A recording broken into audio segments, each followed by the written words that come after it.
Close your eyes and let the snow begin to fall. Tonight we return to the kingdom of Arendelle, where lanterns glow against icy fjords and the night sky shimmers with northern lights. This is not a tale of battles or storms, but of warmth, love, and magic whispered in the dark. For the next 2 hours, we will walk beside Elsa and Anna, listening to their stories as gentle as snowfall. Settle in, breathe deeply, and let the frozen world guide you toward dreams. And if you wish for more journeys like this, don't forget to subscribe. Chapter 1. The Kingdom of Arendelle. The map of Arendelle is written in water and light. A long blue fjord breathes between mountains that hold winter the way cupped hands hold candle flame. Pines stand in patient rows along the slopes, stitched with snow like soft white thread. Far above, the peaks keep their crowns of ice even in summer, and in winter they shine like quiet stars that never fall. When evening comes, the color of the world grows gentle. The water turns the shade of a deep lullaby. The sky folds itself into violet and silver. If you listen, you can hear the slow rhythm of the tide against the stone, like a sleeping heart. The kingdom gathers around the water. A stone pier reaches into the fjord with low walls that remember how many children have leaned over them to count the swans. Lanterns are strung across the quay, each one a small sun, and when they are lit, the light falls in circles on the cobbles. Shops close their shutters one by one. The baker ties a ribbon around the last loaf cooling in the window. The seamstress smooths the curtain of her door. Somewhere, an old fiddle tries a scale and decides to rest. In the distance, a bell speaks the hour. Night is not a curtain here. It is a thick wool blanket laid carefully across the land. Walk slowly, and you will feel the town soften beneath your feet. There is the smell of cedar smoke, the sweet trace of cinnamon and butter in the air, and the crisp scent of snow waiting above the roofs.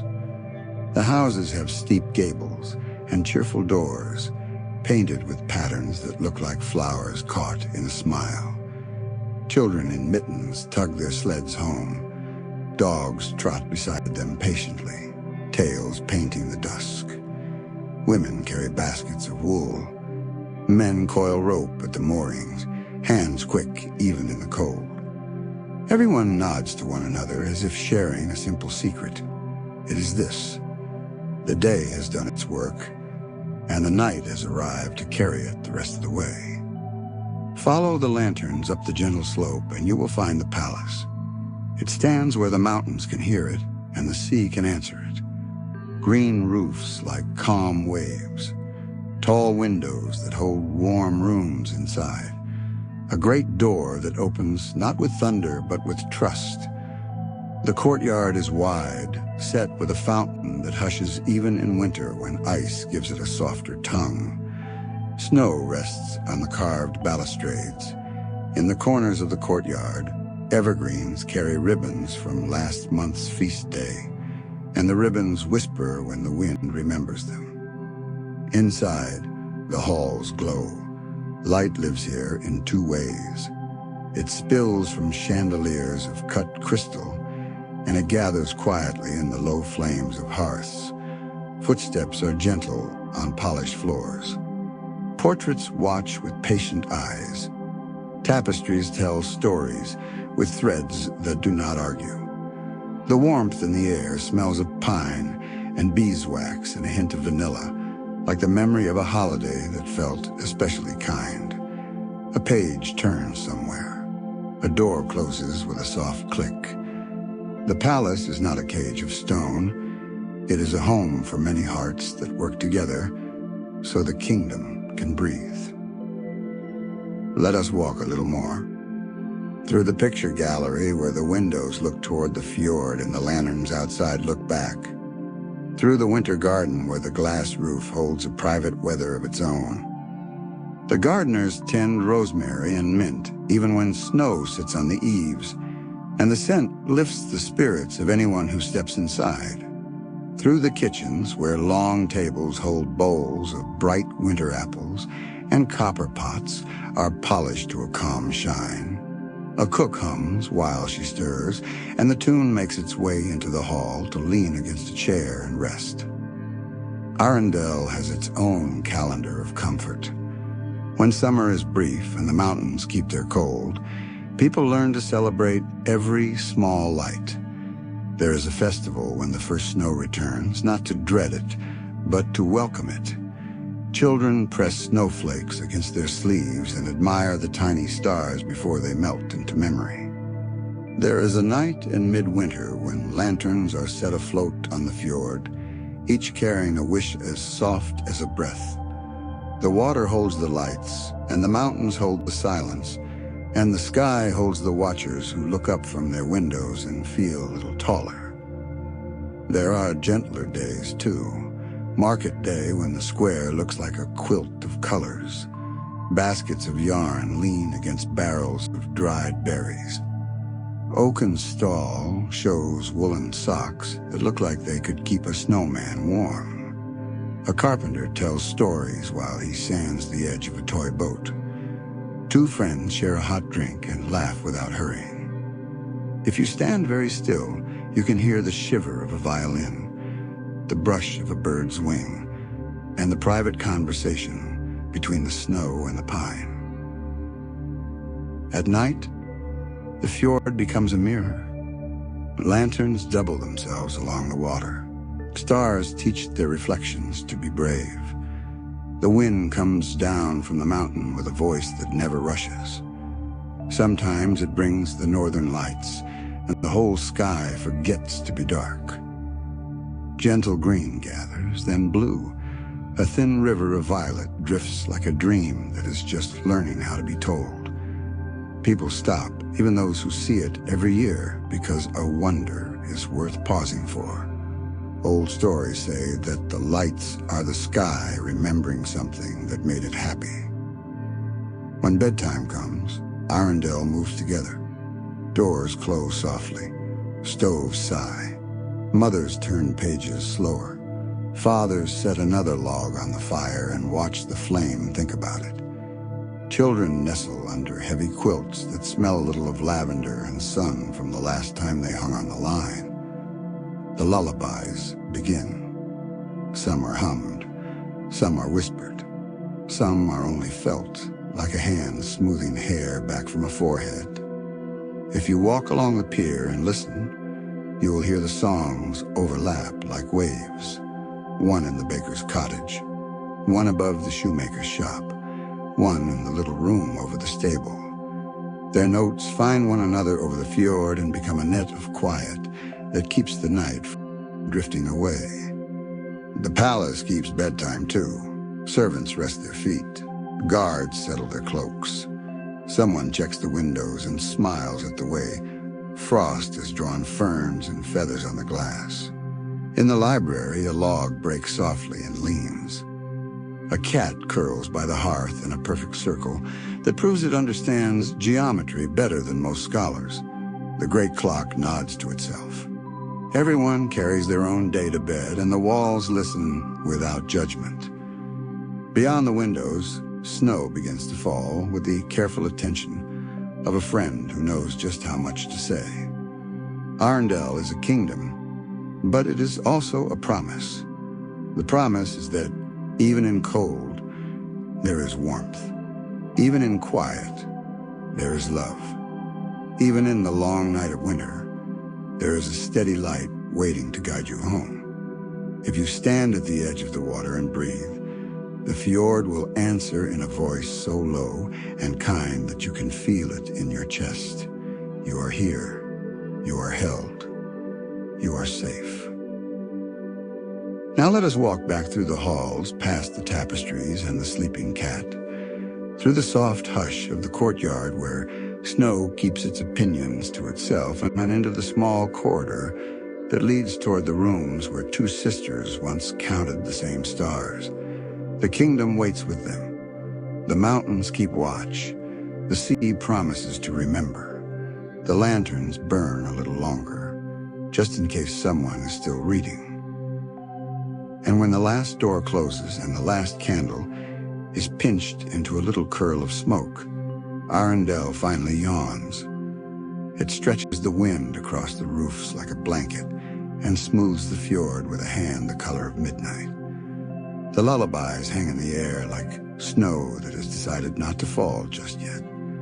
The kingdom is asleep. The kingdom is dreaming. Chapter 2. Anna Elsa's Childhood Dreams.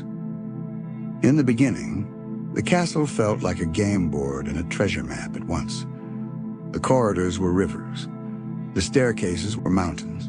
The cupboards were caves. And the curtains were tall grass, trembling with secrets. Anna understood this at once. She woke with a smile already halfway down the hall, feet quick, hair not concerned with perfection. Elsa, older by a breath and a measure of caution, followed with curiosity folded neatly beside her wonder. Together they made the palace a world, and every morning was a promise that something good could happen if you looked for it kindly enough. They played the early games that all sisters invent, and all sisters remember differently. There was the game where you had to cross the rug without stepping on the pattern because the pattern was hot lava. There was the long march of the stuffed animals where each one had a name and a voice and a reason to be brave. There was the secret society of blanket forts, lit by a single candle whose flame managed to look mischievous in such a small space. There was the race down the corridor on polished socks, the laughter slipping around corners before anyone's body did. Sometimes they played in the picture gallery and let the portraits become their audience. Anna would announce the acts like a grand ringmaster of a circus made of imagination. Elsa would bow with a grace that came from somewhere older than the world. They would jump the sunlit strips on the floor as if they were narrow bridges over great canyons. They would hide behind heroes and queens who had once been real and would become real again each time a child asked their name. It was in this bright weather of play that Elsa's magic first showed itself. It came like a secret that was tired of being hidden. On a winter afternoon, while the light outside was thin and beautiful, the girls built a small kingdom on the rug. Books were castles, chairs were mountains. The crown of an old costume was a golden sun. Elsa, thinking how much she loved the way snow made every sound kind, reached out a hand without meaning to ask anything of it. The air answered anyway. A single snowflake appeared above her palm, then another, then three more, each one a careful star that looked like it had done this many times somewhere else. Anna tipped forward until her nose was almost in the snowflakes and whispered a sound that was not quite a word. The flakes drifted like promises. Elsa laughed, delighted and surprised and a little shy, as if the room had paid her an unexpected compliment. The candlelight turned each flake into a paper-thin coin of silver. They did not melt right away. They tested the warm air, approved of it, and chose a longer path to disappearing. After that, practice found them the way a song finds humming lips. Elsa learned the small language of her fingers. She learned how to think of winter the way you think of a friend. She learned that cold could be gentle. She learned that her hands could be careful even when the power felt wider than the room. Anna learned how to clap without being loud. She learned the face you make when someone you love does something that makes the world larger. When to say nothing so that the moving magic would not be startled. Their parents told stories at night that were chosen in the way you choose a scarf. Some were warm, some were soft. Some covered you just right. The king told of maps and stars and how you could travel the fjord by reading the wind as if it were a book that everyone owned and no one had to return. The queen told of forests whose trees were so tall they forgot the ground. She told of the distant people who listened to the land as if it were an elder with many memories. She told of a river that remembered everything, and how sometimes memory is not a weight you carry, but a lamp you hold. The nursery grew full of evenings that knew how to hold themselves together. Snow whispered at the windows. Fire cracked a little when it needed to speak. The girls made a parade of dolls across the hearth and invented names that felt right on their tongues. Elsa practiced making tiny, tidy flakes, each one a polite guest in the warm room. Anna reached into the air and tried to catch them with her laugh. The nursemaid sang at the end, a soft tune that walked down the scale and back up like a parent going down the stairs to check the lock and returning to say, "It is all well." There were nights when the northern lights came and the whole family watched from a high window where the glass sometimes kept its own private frost. Elsa and Anna leaned their foreheads together against the pane so that their breath made a single cloud. The sky found new colors to try. The fjord wore them gladly and gave them back without keeping any. In that glow, the sisters felt like letters in the same word. They fit. They made sense together. They looked at each other's faces and saw home. Anna invented games for the morning and for the evening, too. Pillow boat. When the rug became the sea and the pillows became a ship, and the mast was the bedpost with a blanket for a sail. Treasure hunt, where clues were poems that rhymed because rhymes are easier to remember when you are excited. Corridor slide, where the long runner in the east wing became a river of laughter. Elsa did not always join the loudest version of the game. She liked to line the toy horses from smallest to largest and feel how order made the world kinder. She liked to sketch snowflakes from memory, trying to get the angles just so. On special days, their mother told old tales in the small sitting room that smelled faintly of orange peel. She would place a bowl of sugared berries on the table and begin quietly, as if the story had already been going and she was simply catching up to it. She spoke of the first lantern in Arendelle and how it learned to share its fire. She spoke of a girl who found a path through fog by listening to the way water talks to stone. She spoke of how courage is not a shout, but a step, and how kindness is a door that never forgets how to open. Bedtime was a ceremony, not of rules, but of respect. Warm water for hands, a brush through hair that took its time, a blanket shaken once to wake up the small comfort inside it. A book chosen by touch because sometimes your fingers know what your heart is ready to hear. Elsa would smooth the cover and place it carefully so the spine would not sigh. Anna would cuddle in close and hold the first page as if it might otherwise float away. They read until the words began to hum more than speak. They read until the fire held its breath. They read until sleep came like a friend who does not need to knock. In dreams, the palace grew softer. The corridors were moss. The stairs were a river of light. The snow outside did not fall, it glided. The sisters flew down the hall in their socks and never stumbled. Their parents' voices joined the lullaby of the fjord and the hush of the high pines. The northern lights folded themselves into quilts and tucked the quilts up to just the right height. Childhood has a way of keeping score in secret. It counts the mornings you woke excited, the afternoons you did not notice passing, the nights you fell asleep before the last line. It counts the times you reached out and found the hand you needed. For Anna and Elsa, the tally was rich with the simple treasures that grow into stronger things later. Curiosity, trust, a shared language of looks, the knowledge that sometimes you can build a whole world out of a single snowflake if you believe that it will land softly. On a late winter evening, when the windows were busy making frost that looked like ferns, the sisters built a tiny palace on the nursery floor from wooden blocks. Elsa touched the air and asked for a little sparkle to crown the tallest tower. The snow obeyed and set a thin lace upon the block. Anna placed a doll at the door and announced that the queen had arrived. Snowflake Crown caught the candlelight and looked brave. For a long time, no one spoke.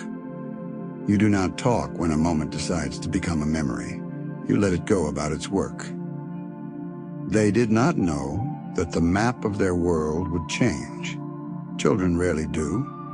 They wear the present like a well-loved sweater and do not ask if it will still fit next year.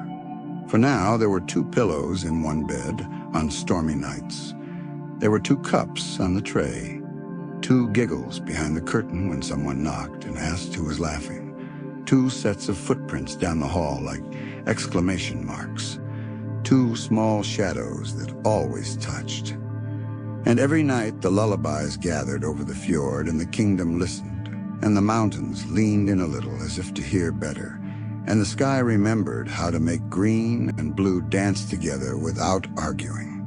The girls slept. The palace kept watch.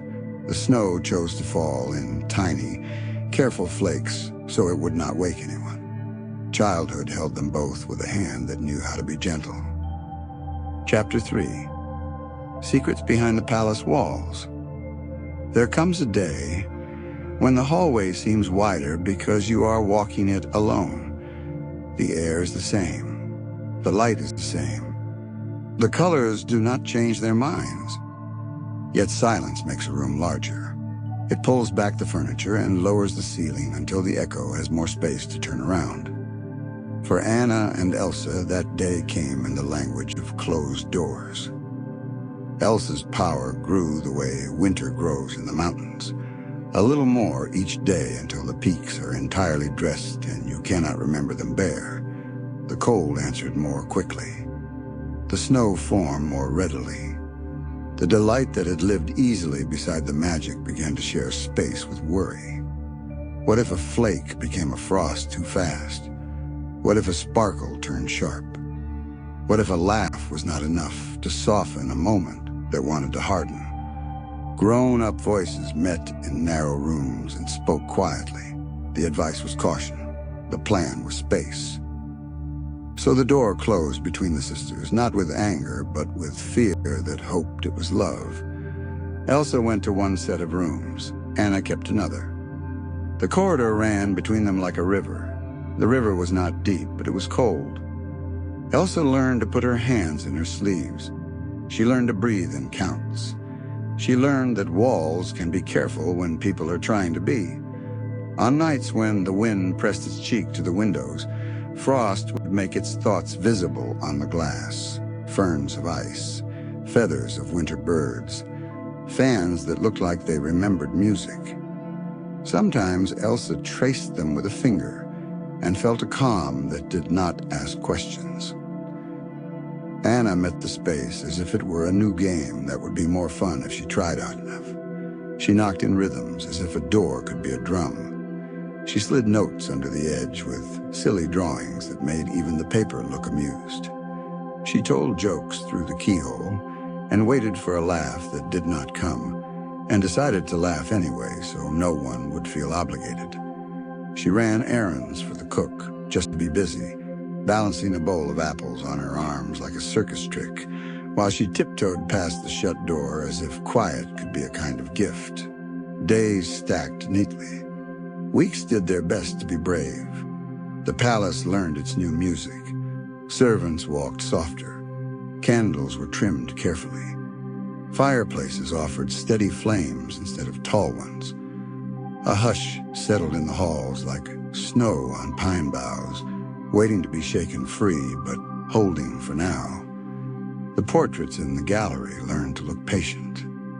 The clock did not change its mind about anything. It never does. Elsa's nights were a lesson in listening to herself. She would sit near the window and let the moon lay a silver ribbon across the floor.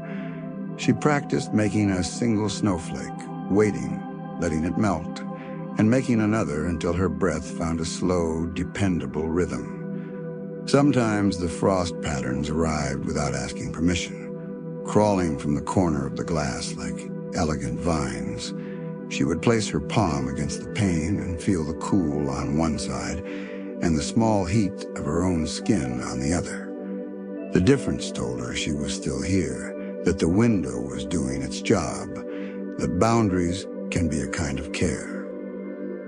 Anna's days were a campaign against sorrow that was powered by optimism and warm boots. She made friends with the staff. She learned how to fold napkins so they looked like swans. She borrowed books from the library and read them aloud to the portraits because someone should hear the sound of a story. She invented small adventures.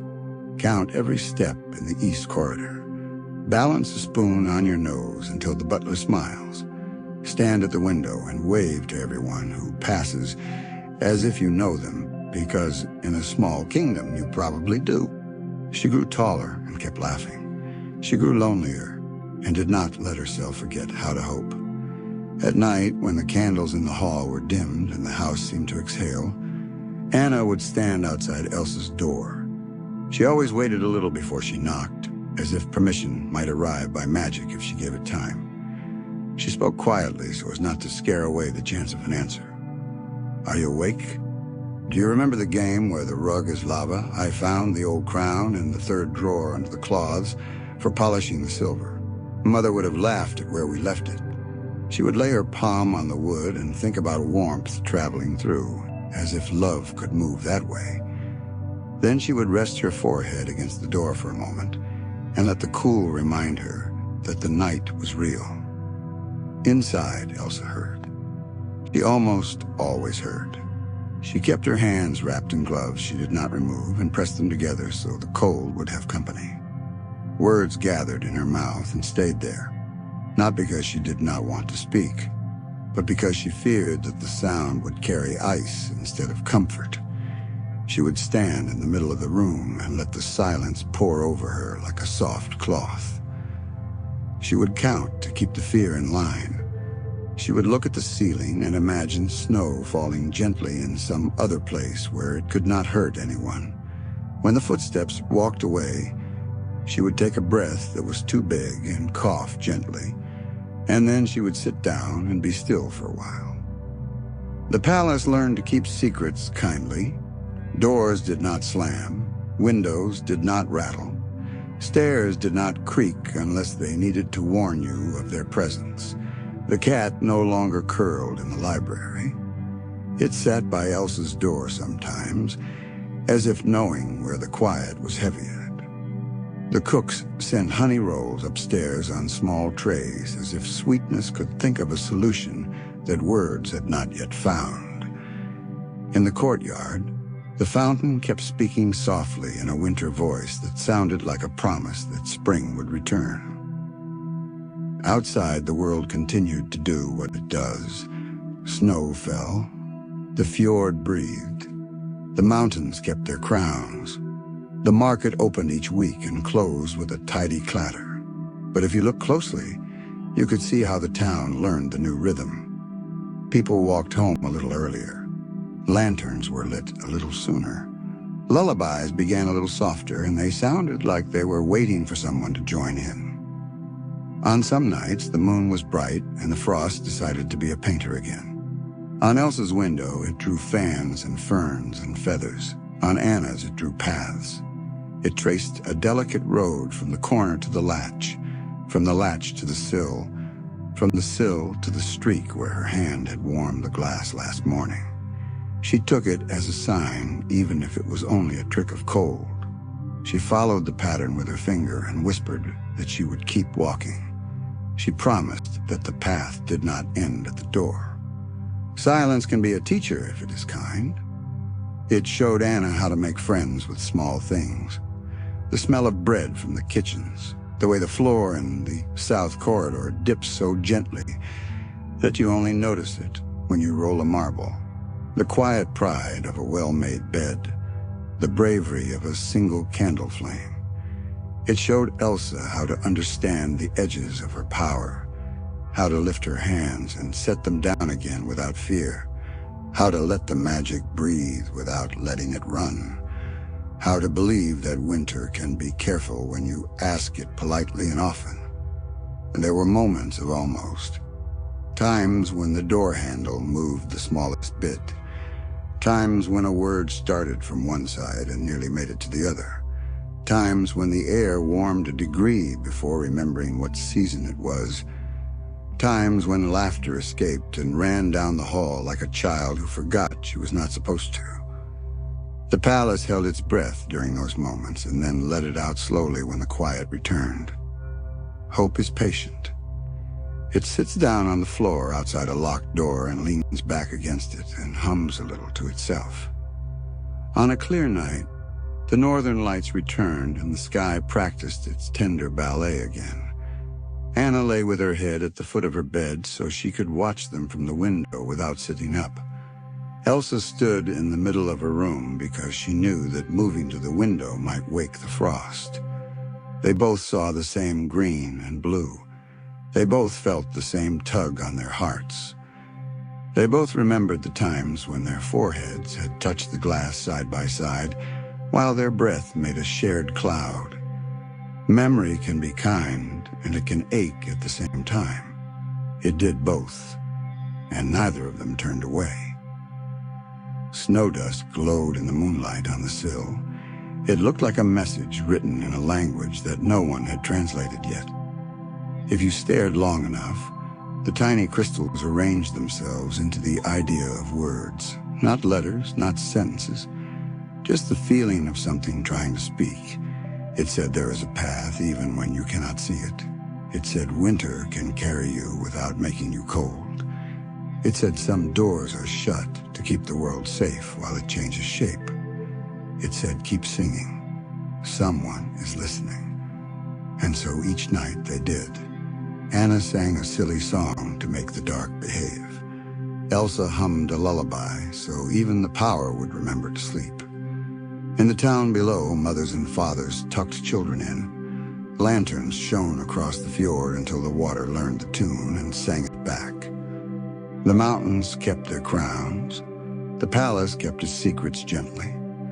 The sisters kept each other in the only way they could for now, with the thread that runs under every door and through every quiet room. The thread has a simple name. It is love. The snow went on falling as softly as it could. The night did not hurry. The kingdom listened to its own heart and found that it was steady. If you stood outside the palace then, with your collar up and your breath making small ghosts, you might have felt the hush press a hand against your shoulder in a way that was not sad.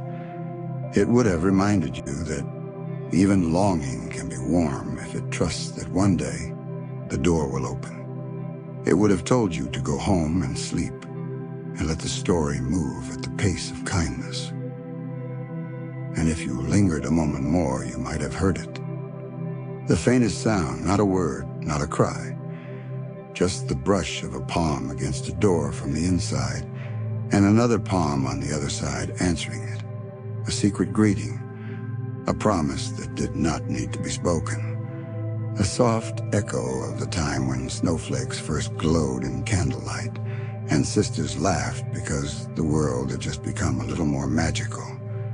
The night held that sound, and the fjord carried it, and the mountains kept it safe, and the sky placed a single, tender star exactly where it belonged. Chapter 4. The Spirits of Nature. Before a lantern was lifted in Arendelle, before the first pier reached into the fjord, there were stories told beside fires that burned low and kind. In the enchanted forest, people learned to listen before they spoke. They watched the way the moss turned its face toward the morning.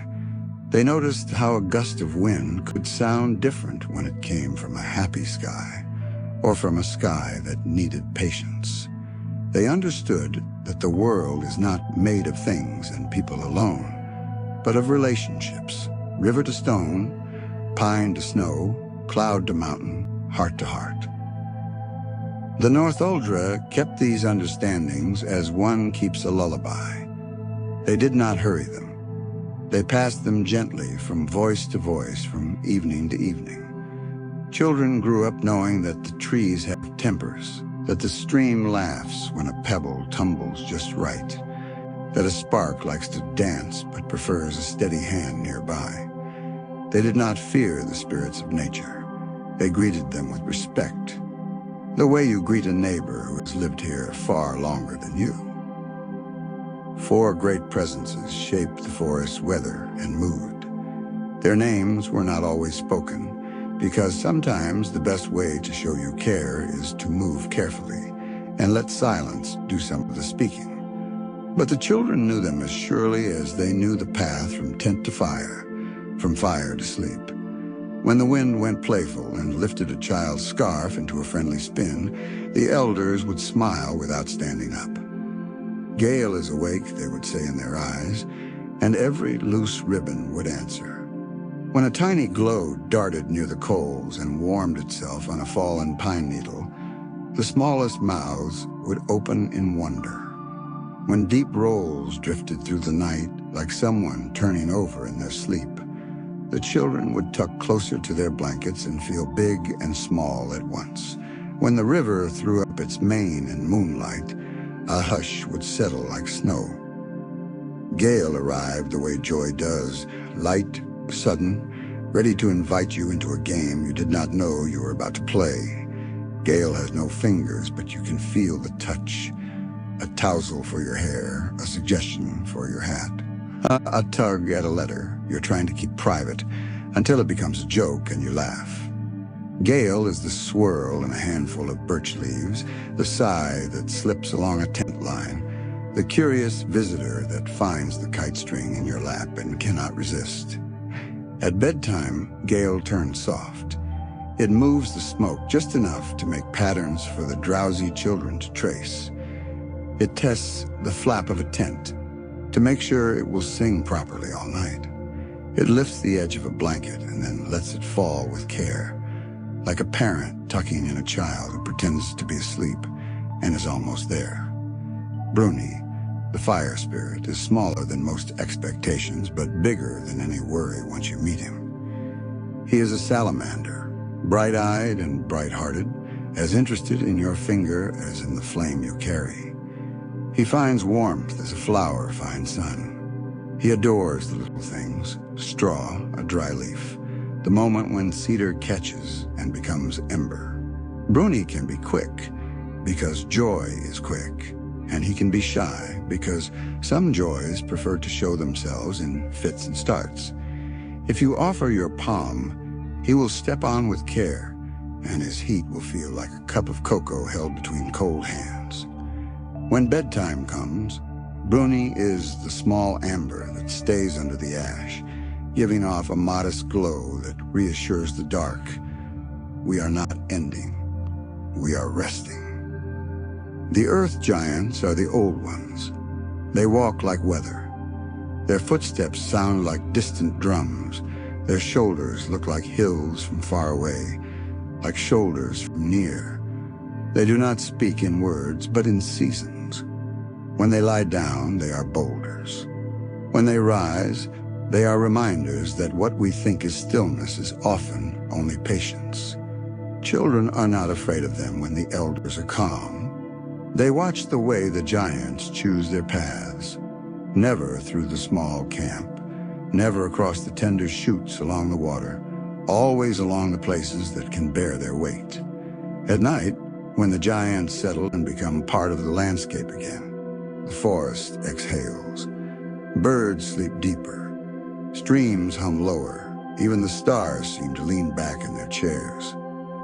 Then there is Nock, the water horse with a silver mind and a moonlit mane. Nock is the shape water takes when it wants to be seen by those who have earned its truth. Sometimes the river moves without a ripple, and then for a breath, the surface becomes a back, a neck, a head turning to listen to the echo of ice. Nock is strong and swift and will not be bridled by anything but respect.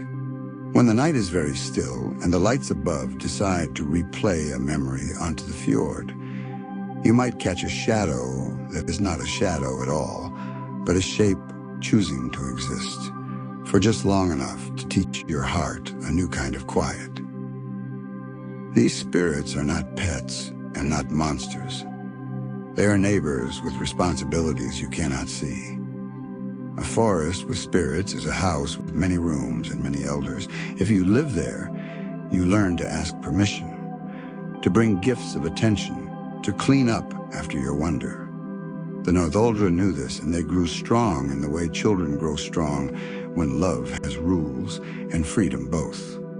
Elsa learned it too, though she first knew a different kind of house. When she entered the forest, the fog knew her in a way it had not known anyone else. It held back, curious, like a guardian who has heard your name in a lullaby. Gale arrived first because Gale always arrives first. It whisked a curl across Elsa's forehead and circled Anna with the excitement of a puppy who can finally show a hidden toy.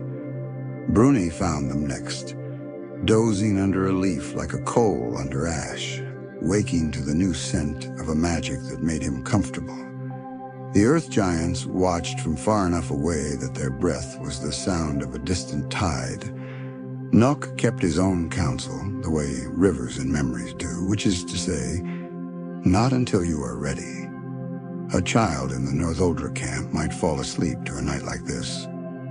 The low roll of a giant far off, a flicker as Bruni turns over under a twig, a soft push and pull of Gale testing the tent line, the river counting the stones beneath it.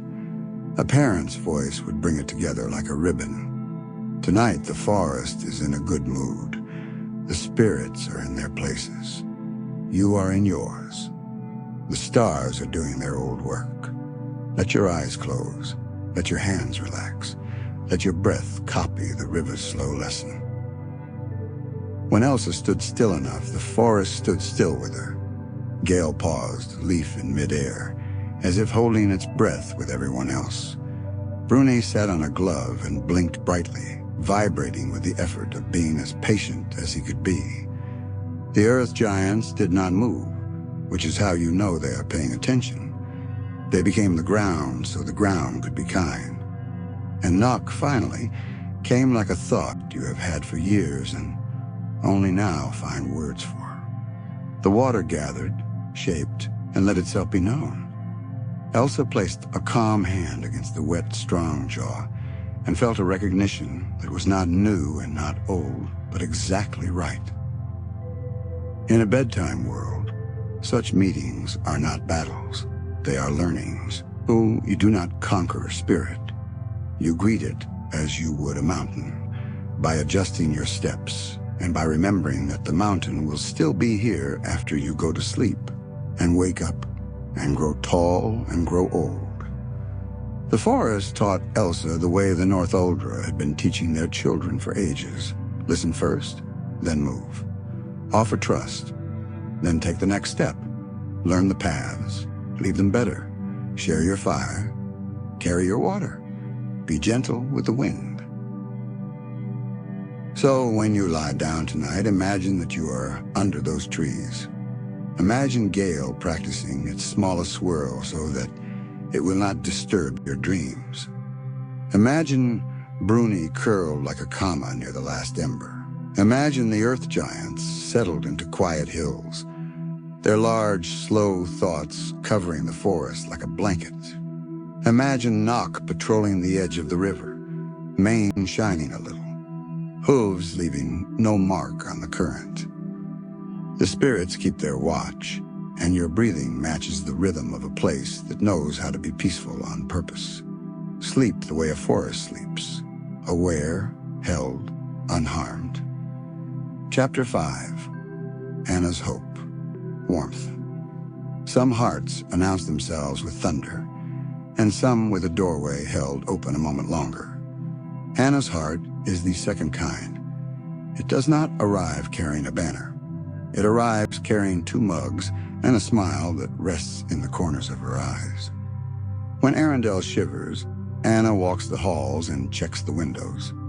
When the sky grows heavy, she lightens the lamplight and leaves a note for the nightstaff that simply says, "Thank you," with a small drawing of a sun peeking over a hill.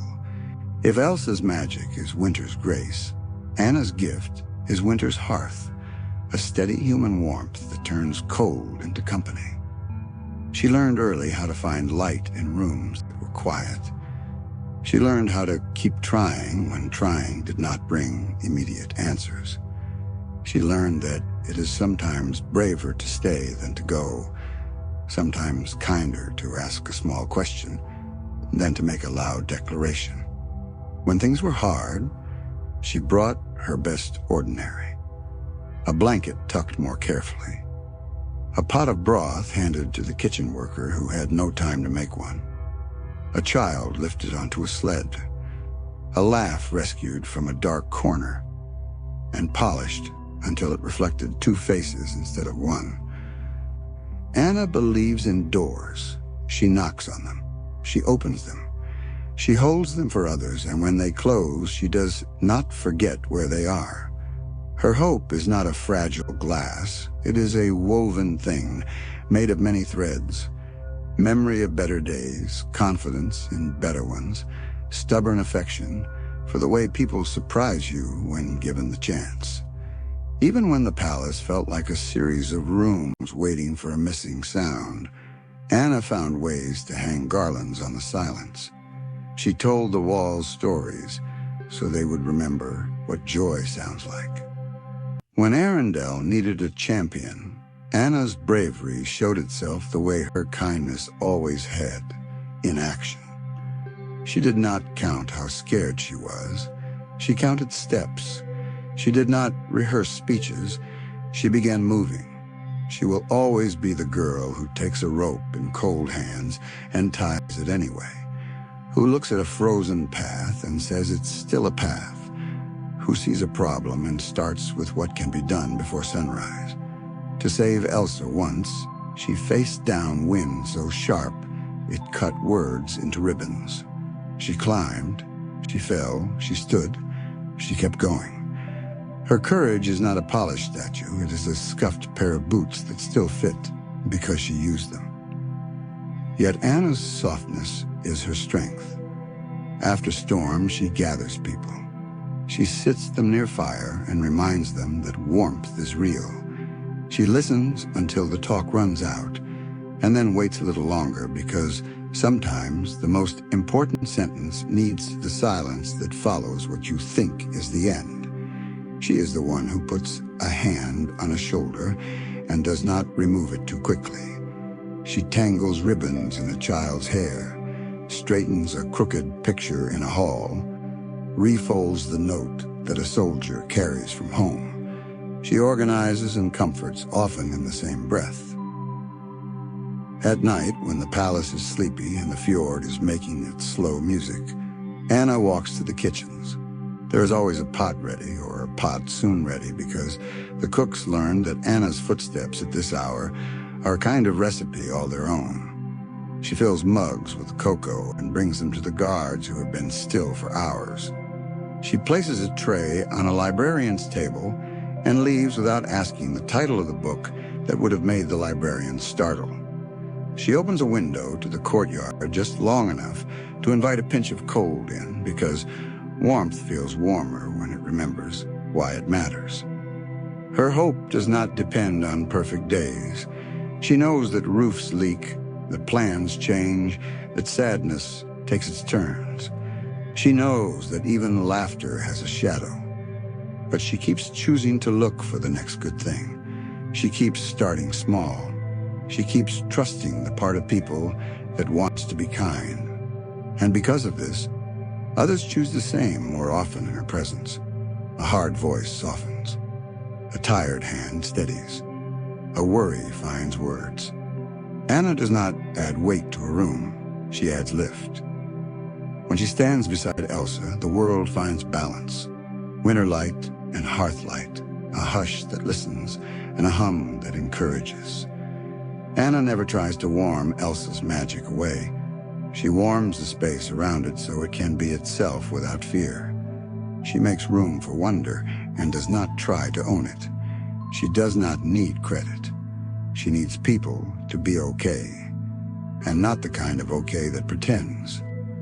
The kind that sleeps through the night because it remembers it is loved. One day the crown found Anna, not because she chased it, but because she had been practicing for it without knowing. A queen is a servant with a wider room. Anna kept doing what she did before the title, only more so. She walked the market and learned names. She sat with the smith for an extra minute and heard about her daughter's first steps. She approved grain deliveries with a quill that had a small scratch in the feather because she liked the way it reminded her that even fine things have histories. She planned festivals that felt like hugs, lanterns lower so the littlest hands could help light them, song circles large enough to include the shy cocoa stations with extra mugs for the person who didn't think they wanted any until the smell changed their mind. Her rule is not a line drawn in frost. It is a pattern stitched in thread. It is strong because it is many. She lets others shine. She notices when the stable boy has learned a better knot and praises it as if it were a piece of art, which in a way it is. She meets with the council and remembers to put an apple in the basket of documents because long talks go better when someone is thought to make them human. At bedtime, Anna's palace learns to speak softly.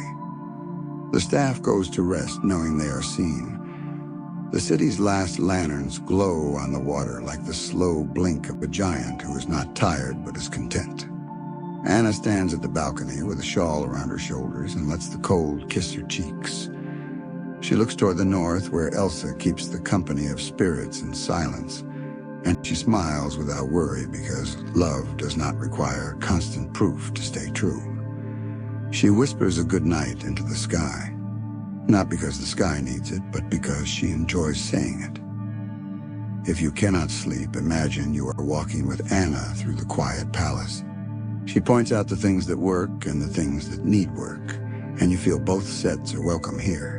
She checks the latch on a window and taps the major chord on a piano key as she passes, just to be sure the room remembers music. She leaves a note for the morning. Remember extra wood by the east entrance. Tell Birger his mother's soup recipe is everyone's favorite. Send blankets to the house near the key with the blue door. Then she blows out a lamp. And in the moment before darkness fills the space, you can see her face, hopeful and steady. The kind of face a room relaxes around. In the deep of night, when the fjord is as smooth as a polished table and the mountains sit like patient elders, Anna sleeps. She does not fight for sleep. She allows it. She knows that tomorrow will need her awake and kind, and that rest is part of kindness. Her hands uncurl. Her breath takes the river's lesson again. If she dreams, those dreams are of warm kitchens and quick laughter, of hands held across small distances, of a sister who glides like winter made gentle, and a people who walk sure-footed because their queen believes in them, the way a mother believes the morning will come. Chapter 6. Elsa's Journey into the Unknown. There are calls you hear with your ears, and calls you hear with the part of your chest that rises when the wind changes. Elsa had learned to quiet many things, fear, rooms, even frost when it wanted to speak too loudly. But the call that began as a thread and became a song did not ask to be quieted. It asked to be followed, not loudly, not with trumpets, with a patience that felt like truth. At first, it visited her like a thought at the edge of a page, a note she could almost hum and then could not catch, a light behind a mountain that went out when she looked directly at it. She did not chase it, she listened. She kept her duties and smiled when Anna teased her for pausing mid-sentence with a faraway look. The pause was not absence, it was attention. The call returned each time a little clearer, as if traveling across ice that needed to thicken before it could bear its own message. When the time came, it did not announce itself. It allowed Elsa to decide. She chose the north because The North had been choosing her since the day she made the first careful snowflake above a carpeted floor. She wrapped herself in calm, the way one wraps a scarf that knows your neck. She set out not to conquer, but to converse. The enchanted forest knew her name. The fog parted not as if afraid, but as if recognizing a relative who had been living in the city and finally come home for a visit. The journey was not a straight line. It rarely is in bedtime stories, where the goal is not to be first, but to be ready. Gale checked her balance with a playful push, and then steadied the branch beneath her foot. Bruni tried to ride in her hood and then settled for warming the air between her gloves when the wind asked too many questions. The earth giants in their night walks passed like moving hills at the edge of her vision, reminding her that scale and speed are not the same. Nock watched from the water, a gloss of attention just below the surface. Elsa's fear did not vanish. It became instruction. Keep your hands open. Keep your eyes soft. Keep your breath steady. When ice rose beneath her feet, it did so with a confidence that came from being asked kindly. When paths narrowed, she made them a finger wider at a time, as if knitting, not building. It is easy to think of power as a shout. Elsa learned again that hers was a song. There is a stretch of sea between certainty and origin. It looks different for everyone. For Elsa, it looked like a black mirror with edges of pearl. Waves spoke in long syllables. Sky and water traded meanings. The horizon walked backward no matter how she moved. She did not fight the distance. She respected it. When Nock came, he did not come as a gift, but as a test and a partner both. He rose from the water with the moon running along his neck like a gentle hand. He pulled away and returned, demanded balance and offered it. And when Elsa set herself on his back, she did so not as a rider, but as someone willing to be carried by a force she could not own. Together they crossed the cold that keeps secrets. Spray kissed her face and salted her eyelashes. Ice bloomed under Nock's hooves when trust needed a step. The sky did that winter thing where stars feel close enough to touch, and yet your hands know better than to try. The call did not shout over the waves, it wove through them. Elsa's spine learned the pitch of it. Her heart became a tuning fork that knew which direction was true.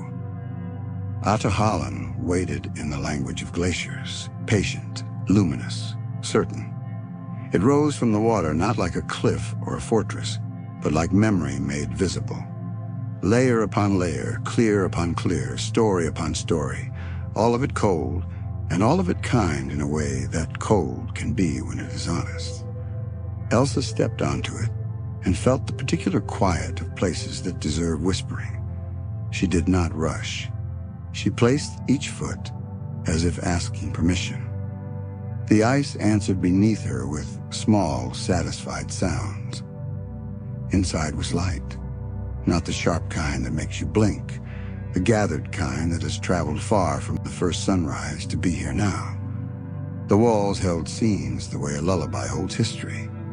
A hand reaching, a crown passed, a sail cutting a silver line. Two small girls, one laughing, one careful, both loved. Elsa did not try to touch the images with her hands. She let them touch her with their meaning. This is how the past becomes peace, not by pretending it did not hurt, but by making room for the hurt to be seen and still belong. The call grew clear and then became something else, answer and origin at once. Elsa learned what she had become and what she had always been. The fifth presence, the bridge that is also the path, the listener who could be heard by the world. It did not feel like a crown. It felt like a circle completed. It felt like a glove removed because the day is not as cold as you thought. It felt like the exact weight of a hand placed in your own by someone you have loved across many rooms and many silences. If this were a tale of battles, here would be the shout. But this is a bedtime story, and here is the hush. Elsa stood very still, and stillness did the speaking. The ice around her glittered in a rhythm that matched her breath. The voices of those who had loved her before her first day promised nothing but their continued presence. Not orders, not demands, not a list of tasks. Simply a song that says, "We are here, you are here, and that is enough for this moment." On the way back, the world did not change its face to greet her. It changed its posture. The wind carried a new respect. Bruni felt braver in the open. The earth giants adjusted their night paths by an inch here, an inch there. In a choreography no one could see except with the heart. Nock moved under the surface with an ease that said partner rather than passenger. Gale, of course, continued to take any ribbon was allowed, because joy remains joy. Elsa returned not lighter or heavier, but truer. She did not feel the need to prove or hide. She could place her hand on a window and not fear the frost, because she had learned that boundaries are agreements, not walls. She could ride the edge between quiet and voice with more grace, because she knew the call now as a companion rather than a taskmaster. She could stand with Anna and know in her bones that together they form not halves, but harmonies. At night, when she lies down, yes, even queens of winter sleep, Elsa's room is a study in gentle light. Crystals have a way of catching moon, and the moon seems happy to be caught. The air is cool, but not unkind. If the window holds a fern of frost in the corner, it is like a signature at the bottom of a letter that has already said everything. If she dreams, the dreams are rivers of clear water moving under starlight. Voices from long ago that do not speak words so much as place a warmth in the chest where worry used to sit. For you, here in your bed, the unknown is often made of tomorrow. It can look like a test or a conversation or a trip or a feeling that has not learned its name. Let Elsa's journey teach the gentle version of bravery. You do not need to leap. You can listen. You do not need to solve. You can be present. You can meet the water with respect and find that it wishes to carry you when you are ready to be carried. You can step on ice a handspan at a time and find that it forms under your foot when your heart is quiet. Breathe now as the fjord breathes, in wide and slow, out long and kind. Imagine the low roll of earth giants far away. Feel the curious brush of gale at the edge of a curtain that doesn't need fixing. Picture Bruni curled in the ember's glow, eyes half-lidded with contentment. See Nock's mane lift in the star wind. Hear very faintly the song that called Elsa and will always call us toward truer versions of ourselves. Let it be not a demand, but an invitation. Let it meet you where you are. Let it become sleep. Chapter 7. The Enchanted Forest. The Enchanted Forest does not begin at a line on a map. It begins at a feeling in the ribs, a hush that asks you to lower your voice and lift your attention. Pines gather closer here, not to block the sky, but to frame it, and the ground wears a soft quilt of moss that remembers every footstep and forgives each one. When dawn comes, it does not arrive all at once. Light drifts through the canopy in careful streams, lays itself on the backs of ferns, and then climbs slowly into the branches as if greeting old friends in the right order. For the North Uldra, morning is not a command to rise, it is a conversation. Fires are coaxed back from ember to flame with a patience learned from winter. Birch bark kettles sigh. A braided rope of dried herbs lifts steam that smells of mint and smoke and something that makes you think of home even if you have never been here before. Children untie tent flaps and move barefoot for the first minute, because the ground's cool is a proper hello. Elders wrap shawls tight, eyes bright, hands already working, mending, carving, bundling, motions passed down, the way lullabies are from voice to voice, without ever needing a book. Here the world is alive in ways that refuse to be loud. Gale practices its scales, slipping between tassels, nicking the corner of a banner to test a knot, finding a ribbon end, and laughing with it in a spiral. Bruni appears as a single extra glow on the coal bed, then a blink, then a full, delighted presence, tongue out, tiny feet pattering over a log that has spent all night being useful. Far across the ridge, one earth giant shifts in its sleep, and the sound reaches camp like a memory reaching you at a quiet hour. Soft, heavy, unthreatening. The river says its morning lines, and if you listen closely, you will hear a new word in its old poem each day. The North Uldra keep their days with work that is more than work. A tent mended is a story continued. A spearhead sharpened is not a promise of harm, but a promise of harvest, of safety, of winter well stored. Clothing holds the sky in its patterns, stitched swirls of wind, chevrons of water, the steady diamonds of stone. Children learn the stitches between songs, fingers repeating the world's motifs until the world begins to live in their hands. And when a spirit passes through the camp, no one points or whispers as if at a secret. They soften their faces, adjust their movements, and make room, the way you would for a respected neighbor with important business. When Anna and Elsa came, the forest recognized both what they were and what they wished to be. The fog moved back like an elder stepping aside at a doorway to let two grandchildren in from the cold. At first, people watched as one watches a fire you do not yet know, alert, careful, ready to welcome warmth, ready to guard against flare. But Anna's laugh is a friend maker, and Elsa's quiet is not the quiet of doors, it is the quiet of listening. They stood, they waited, they asked, and slowly the camp breathed with them instead of around them. Evenings in the enchanted forest are an art the Northuldra have practiced longer than histories remember. As light lowers itself into the honey of a late hour, tasks fold into stories. A bow is unstrung, a pot is scraped, and a tale begins in the voice of someone who always says the first line the same way. When the forest was a little younger, children lean in. The smallest one puts her chin on her knees. A boy who spent all day chasing Gale's ribbon offers up the end he finally caught, as if returning a crown to its shelf. The stories do not scold, and they do not lie. They teach by showing a path walked before.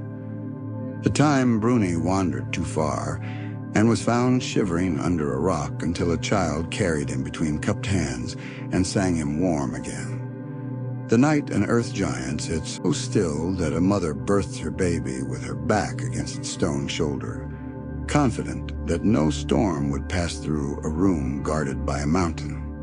The morning gale tangled itself in a net and learned that even joy needs boundaries, and that friends will untangle you if you stop spinning long enough to let them. On festival nights, the forest becomes a room full of lanterns hung where branches volunteer to hold them. There's a dance that begins in 4 circles, wind, fire, water, earth, and folds into one. Feet beat a pattern into the ground that the ground already knows. Palms clap the sky into readiness. In the heart of the dance, Elsa is still as ice that chooses its shape, and Anna is warm as bread fresh from a hearth. Their steps different, their smiles the same. Gifts are not piled. They are passed hand to hand. A carved comb, a song remembered, a jar of berries, a story told. The way it was told to you, because fidelity is a kind of love. Nights are long. That is not the same as saying they are dark. The canopy keeps a private constellation of fireflies. Moon slices rest in ponds like silver boats. If you wake and step outside your tent, you may hear the lightest gust of gale lifting a fringe and setting it down again. The smallest scrape of Bruni nudging a coal into a better position. The far, slow breath of a giant deciding to be hill until morning. You might see, if you do not try too hard to see, the gleam of Nock's flank where river meets root. The invitation and warning held in equal measure, as all true things hold. To live in this place is to understand how to be a bridge.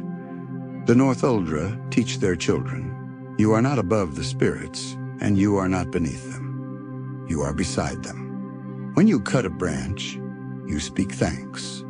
When you take from the river, you return in kind. Stones moved back, paths kept, songs offered. When you step where earth giants pass, you choose your footing with respect, because weight belongs where it does least harm. When wind tears down a banner, you smile, because perhaps Gale was correcting a clumsy knot. Anna and Elsa became part of these rhythms, and in doing so, they helped weave two worlds together without knotting either. Anna learned the names of elders and the preferences of children, who hates berries and porridge, who always forgets their belt, who can be trusted to keep the smallest coals alive on a rain night. Elsa learned what silence means when a spirit is near, and what silence means when grief is. She learned how to speak to Bruni with a hand instead of a word, and how to make ice in the air as one places a cloth on a sleeping forehead, not to startle, but to soothe. One winter, the snow took its time arriving. The forest waited without complaint, but stores were counted and counted again, and faces pulled inward at the edges. Anna proposed a weaving of help, a caravan from Arendelle, light-footed and generous, meeting North Uldra hunters at the boundary where fog greets fjord. She did not arrive with all answers. She arrived with questions and blankets and a schedule that respected how the forest likes to be approached. Elsa laid a path of frost only where the bog would have swallowed the weight, thin as a thought, strong as a promise, and it held until the last sled crossed and then melted like a good deed left unmentioned. And when the snow finally came, it came right. Big flakes that kiss you and do not sting. The camp exhaled as if a tight lace had been loosened. Children threw handfuls of joy. Gale ran its fingers through every drift and tried on hats it found on heads. Bruni hop-skipped from footprint to footprint, briefly the king of each warm ellipse. The earth giants, content, resumed their winter routes along the ridge, knocking loose icicles that chimed exactly the note the forest needed that day. If you need a way to sleep tonight, borrow the enchanted forest bedtime. Lie still and let your breath be a river under ice. Count backwards. Wind, fire, water, earth. 1 circle, 4 friendships. Picture your worries as ribbons. Gale will practice tying into neat bows while you rest. See Bruni curled at the hearth of your heart, eyes slowly closing. Feel the ground under you become the shoulder of a giant, immovable, kind here. And imagine, at the very edge of hearing, hooves on water like soft bells, Nock tracing the border of your dreams to keep them safe. The forest will be here in the morning. So will you. Chapter 8. The Magic of Ottohallan. There are places that remember for us. We lay our days down and walk away, and they keep watch. They keep order. They keep meaning, until we are ready to return and hold what we once could not. Ottohallan is such a place. It rises from the black mirror of the northern sea like a hymn made visible. White upon white, crystal upon crystal, not empty, never empty, but full of light that has been waiting since the first story learned to speak. The journey to Ottohallan is a thinning. Sounds move farther apart. colors choose quieter versions of themselves. Even time makes wider steps. The sea does not rage, it requires. It asks for balance and patience, and the kind of trust you cannot borrow. Elsa arrived not as a conqueror, but as a question held with both hands. The water tested her the way a wise teacher tests a willing student. Not to break, but to make ready. Knock rose. The two found each other's weight and word. Together they crossed the last wide page of the world until ice began to write its name on the horizon. Ahtohallan's skin is simple, its face is smooth, its angles clean. But as you draw close, you see that simplicity is just the surface of a discipline that has been practicing itself for ages. Every plane holds a history of snowfalls under pressure, of winters that followed rules, of seasons that made promises and kept them. There is no waste. There is no hurry. The cold does not bite here. It clarifies. Inside, sound changes shape. Your footfall travels not like a knock, but like a note. And the halls answer in harmonies you can feel in your ribs. Light refracts into gentler versions of itself, as if even brightness is mindful of the sanctity of this room. Memory is not written in words on walls. It is carried in the ice's grain, ready to rise when called by the right voice and the right heart. Elsa went forward with the respect of a guest in a home where everything on every shelf has meaning, where even the dust, if there were dust, would be in its proper place. When Ahtohallan speaks, it does not begin with spectacle. It begins with detail, a hand releasing another hand, a child's footprint filling with snow, a ship's rope pulled taut, the crease at the corner of a smile. These details, small as stars seen from far away, gather into constellations, a mother's song, a father's oath, a choice made quickly that turns out to have been made long ago. The ice does not judge. It arranges and illuminates. It says, here is what was. Here is what led. Here is what followed. Now you may breathe through it. Elsa learned her parents anew. She saw not just their crowns, but their quiets. Iduna's eyes carrying forests and fog and an understanding that safety is sometimes found in the place that scares everyone else. Agnar's hands, careful and clumsy in equal measure when swaddling a baby, firm and shaking when signing a treaty. The same hands always, trying to do right in a book that had missing pages. She saw two young people making a plan the way you make a fire in rain, with urgency, with mistakes, with hope, with love enough to keep trying until it catches. The river of memory does not give you what you want. It gives you what you need to see. Elsa followed it into herself. She saw a girl who learned to hold her breath and a woman who learned to exhale. She saw the line between fear and responsibility and understood how she had sometimes mistaken one for the other. She saw snow not as a problem to be solved, but as part of a sentence she had been speaking since before anyone taught her words. The world is beautiful, and I can add to it without hurting it. There were harder scenes. A ship lost under a sky that did not mean to be cruel. A door closed in love that felt like loneliness. A child at a window tracing frost with a finger because touch had to go somewhere and glass was better than air. Ahtohallan does not soften these. It sets them in a light that lets you hold them without cutting yourself. It allows tears, and it allows the kind of breath that follows tears, the steadying one. The one that tells your bones you survived your past and can be trusted with your future. In the heart of the ice, the call became chorus. The spirits, the river, the ancestors, the land, the sea, the self, singing not to demand but to recognize. Elsa felt the truth fold around her like a cloak that fit because it had been made to her measurements by time itself. She was not becoming something else.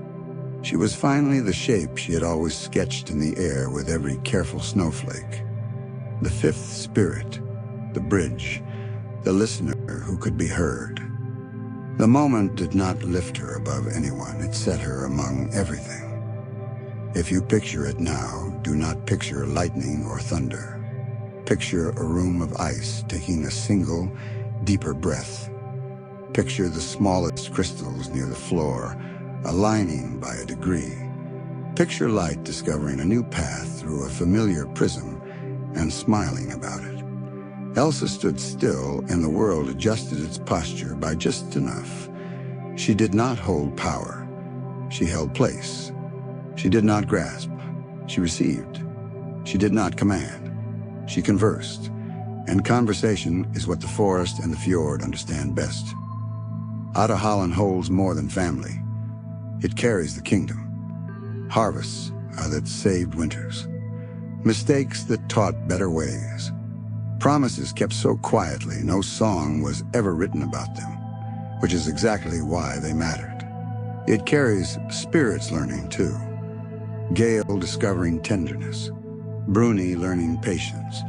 Earth giants remembering to walk new routes when new homes appeared. Nock granting passage not to the strongest, but to the truest. It carries the laughter of children who never knew their names would be remembered, and the sigh of elders who hoped their small wisdom would survive them and found that it did. There is a temptation, when shown the shape of your story, to rewrite it. Ahtohallan offers no pen. It offers understanding, which is gentler. Elsa left with nothing in her hands and everything in her chest. Names set right in her mouth. Grief sat soft in her bones, love sat steady in her spine. Outside, the wind acknowledged her the way friends do when words would only interrupt something perfect. Nock dipped his head in a bow that was half joke, half promise. Bruni, miles away, lifted his face from ash suddenly, as if warmed by a thought. The earth giants turned in their sleep into more comfortable positions. Gale stole a ribbon somewhere and tied it back on better than it had been. You might think such a journey ends a life as it was and begins a life entirely new.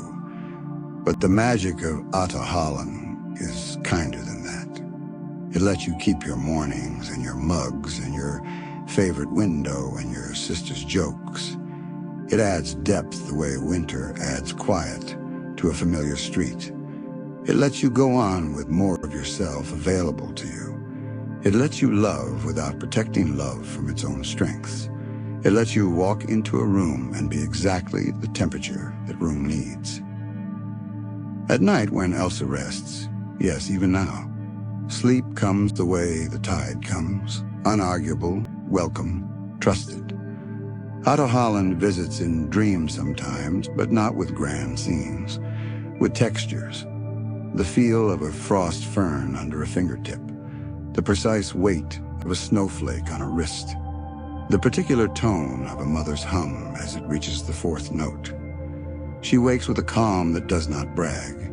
She walks to the window and sees the faintest sketch of ice in the corner, like a signature. The day will bring wind and counsel and letters and laughter and problems to be solved. She has enough quiet to meet them.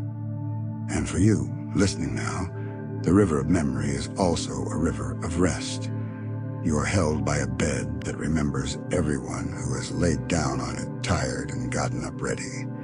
You are covered by a blanket that carries heat from 1,000 small fires in its weave, even if those fires only ever lived in stories.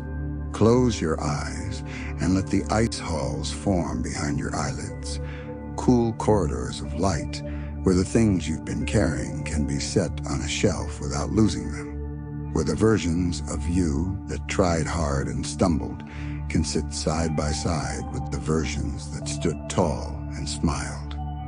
Walk there softly. Touch nothing with your hands. Let your heart do the seeing. When you come to the river in your mind, do not demand answers. Kneel, listen. Hear one note become two, become four, Become a song you recognize, not because you've heard it before, but because it was made to fit the space behind your ribs. You do not need to become ice. You only need to become quieter. Memory will work while you sleep, and in the morning, it will hand you not a verdict, but a small clarity. The way the sea sometimes gives you a smooth stone that fits your palm and asks for nothing in return. Breathe now, in like light through crystal, out like tide along ice. Let Gale move the curtain where you are just a little. Let Bruni settle behind the last ember of your day's effort. Let the earth giants rearrange the hills of worry into shapes that make paths instead of walls. Let Nox circle the edge of your dream and keep it whole. And let Atohalan hold the rest, the too much, the not yet, the someday, until you are ready. The magic is not leaving. Neither are you. Tonight you are remembered. Tonight you are at peace. Chapter 9. Nights in the Palace. Evening in Arendelle doesn't fall, it settles. The fjord lets out a long, even breath. The mountains fold their shadows like blankets. Lamps flicker on across the town in a soft ripple, as if someone traced a brush of gold down every street. From the palace balcony, you can watch it happen. One light, then two, then 20, then the whole shoreline glowing like a necklace laid carefully on blue velvet. Inside, the palace keeps its own rhythm. Doors hush instead of click. Footsteps learn to land a shade lighter. The day's papers are stacked and tied with ribbon. The quills sleep in their cups. A maid pulls the heavy drapes halfway, just enough to hold the warmth and still let the sky be seen. The kitchens place their last trays, bowls of stewed apples, a basket of small breads, a pot of cocoa that keeps its steam like a secret. Someone has tucked a sprig of dried orange peel by the kettle to make the room smell like a memory of sun. Anna walks the halls like a quiet lantern. The crown sits easily. It's become less of a weight and more of a promise she keeps, one corridor at a time. She stops to thank the night guard at the east stair. She leaves a folded note on the head housekeeper's desk. Good work on the winter linens. The lavender sachets are a favorite. She tilts a picture frame the tiniest degree so it matches its neighbor. These are small things, but small things are the stitches that hold a night together. Christoph tunes a lute in the corner of the library, the strings answering with a mellow hum that can't help but relax anyone passing by.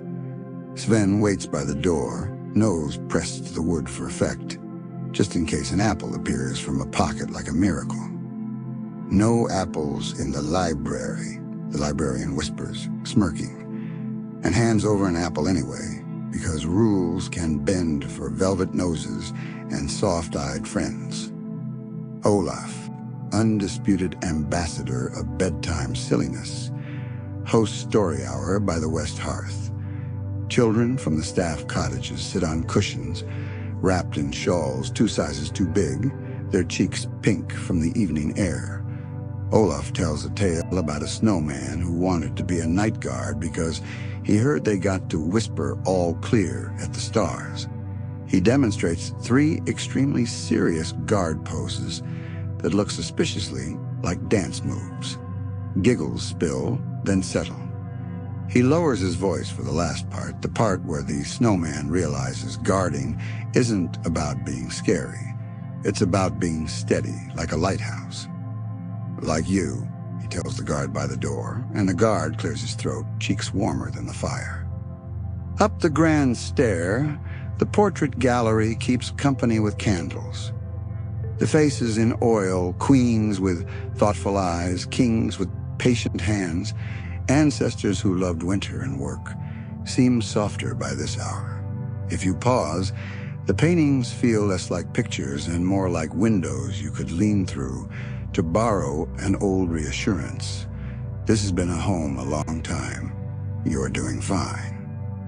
In the music room, 2 staff boys practice a duet, penny whistle and small drum. Their timing wobbles like a baby foal.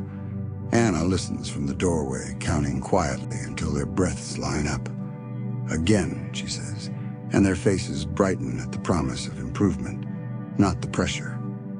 Practice at night sounds like kindness, slower, gentler, mistakes given a chair instead of the door. Here's the pantry at this hour.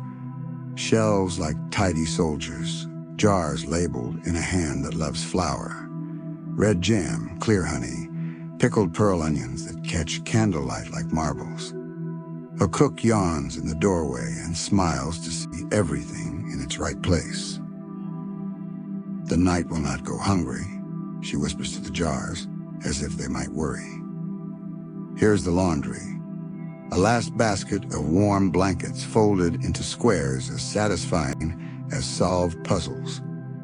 A pair of mittens waits on the radiator for the stable boy who always forgets where he left them. A note is pinned to the cuff.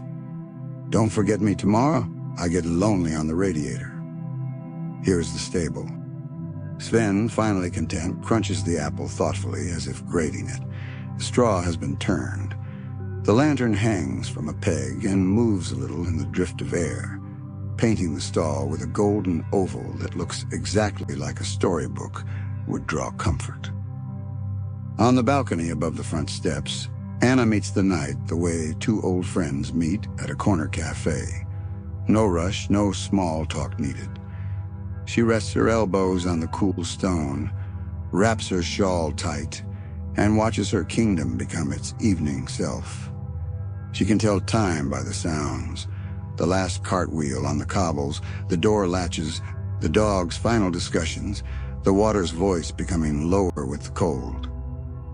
Beyond the last roofline, the dark line of forest is not a boundary but a bridge. Elsa visits often. Sometimes she arrives like a whisper on the steps, a brush of cold that is comfort, not warning, and sometimes with Gale playing advanced messenger, tugging the corner of Anna's shawl like a child who can't hold a surprise any longer.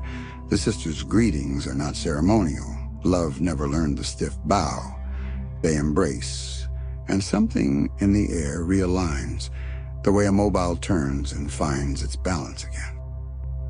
They walk through the long gallery where their footfalls make a rhythm only siblings can hear, through the winter garden where Elsa touches a leaf and dusts it with frost, just enough to make its veins visible, not enough to ask it to shiver, through the small kitchen where they split the last cinnamon roll without argument, because the roll knows it was always going to be shared. Their talk is simple and precise. How are you? Not the performative how are you, but the one that expects a real answer. What do you need? What was the kindest thing that happened today? What made you laugh at the wrong time? The staff learns the shape of these nights. Tasks find their stopping points. Stories find their final paragraphs. The cat chooses a lap. The fires settle into a steady burn, not the bright rush of arrival, not the complaining smoke of embers. The middle kind that lasts. The palace is never truly asleep, but this is as close as it gets, ready, restful, secure in its watch. Sometimes, when the sky is clear enough to wear stars without a cloud to fuss over their placement, Anna opens the roof door above the south tower. It's a small square of night, a private slice of constellations. The sisters stand shoulder to shoulder, looking up. They are not making wishes. They are making good on them. They talk about their people. By name, because names mean you've been seen. The baker's new apprentice who burns the bottoms and laughs first, so the joke feels shared. The fisherman who learned to repair nets faster after an earth giant nudged a rock into a better place and changed the current just enough to make the salmon reconsider their schedule. The North Uldra elder who visited the palace and taught the children a circle game that ends in a bow to the wind, because gratitude keeps circles whole. Other nights, Elsa brings the forest with her, not leaves or branches, presence. The room cools a degree in a way that makes tired faces more awake, not less. The curtains lift a little and fall back with a sigh. The water in the carafe on the bedside table looks more polished somehow, as if proud to be exactly itself. Spirits do not parade down the corridor. They have their own lives to live, but their friendship is tangible. The kind of friendship that makes doors feel like invitations, not barricades. Arendelle has new traditions that grew naturally from the old. On the first clear night after midwinter, lanterns are set afloat on the fjord as they have always been. But now each lantern carries two small tokens, a grain of salt for the sea and a sprig of pine for the forest. Children look for the moment when the light becomes a star on water, and without being told, many of them bow their heads just enough to say thanks. There is a night market once a month, simple and bright, set along the palace's lower terrace. No haggling, prices are gentle, and the point is not to win, it's to belong. Stalls sell hand pies with steam that smells like thyme. A basket maker from the North Ulder camp trades willow for wool. A palace clerk displays tiny paper stars on threads and refuses money, taking instead a memory in exchange. Tell me something you want to remember next year, and I'll keep it with this star. The stars go home dangling from children's fingers, and the memories travel with them, lighter for being shared. The palace tells bedtime stories now, not just to the children in shawls, but to anyone who lingers. A footman with a rich voice reads aloud in the entrance hall after the last guests have left. He chooses tales that respect their listeners. Stories where the hero is not the loudest, but the kindest. Where the answer is found by asking a better question. Where luck is just another word for community. People stand at the edges to listen. Guards, maids, a counselor who pretends to be checking the sconce and stays for 3 pages. Sometimes a door opens on a song. The seamstress, working late, hums the tune her mother hummed. Steady ground floor music. A stable hand answers from outside with a whistle that fits. 2 notes from the kitchen finish the thought. It is not planned, but harmony rarely is. It's a habit of care. All this, and still the nights are simple. After the last candle is pinched, the last windows checked, the last mug rinsed and turned upside down, the palace goes to its light sleep. If you could drift through its rooms like a friendly ghost, you'd see peace in small vignettes. A blanket slid higher on a sleeping shoulder by a sister's hand. A page in a ledger marked with a finger dent where a clerk nodded off content to the sum. A tiny drift of frost in the corner of a pane that looks like a fern, signature of a visitor who knows how not to wake you. And if you step quietly to the balcony, the fjord will reward you. The water holds the night like a secret it loves keeping. A gull shifts its foot on a piling and decides that is enough adventure for now. The bell on the far buoy answers the tide once, deeming it sufficient. The stars over Arendelle do not crowd, they give one another space. The northern lights visit when they choose, not as spectacle, but as a reminder. Even the sky has its gentle hours. On such a night, Anna and Elsa say little before bed. They have become fluent in silence that reassures, a hand to shoulder, a tilt of the head that means, I'm here tomorrow. A look toward the forest line needs no words at all. Good night, says Anna. Good night, says Elsa. There's always one more small thing. Don't forget to send blankets to the Blue Door House, or tell Olaf the guard wants another story about lighthouses, or save me a cinnamon roll on market day. Mundane promises are the best kind. They always come true. So the palace sleeps, the town sleeps, the fjord sleeps in its way. And the night, satisfied with how gently it has gathered everyone, settles further into its chair and rocks all of Arendelle toward dreams.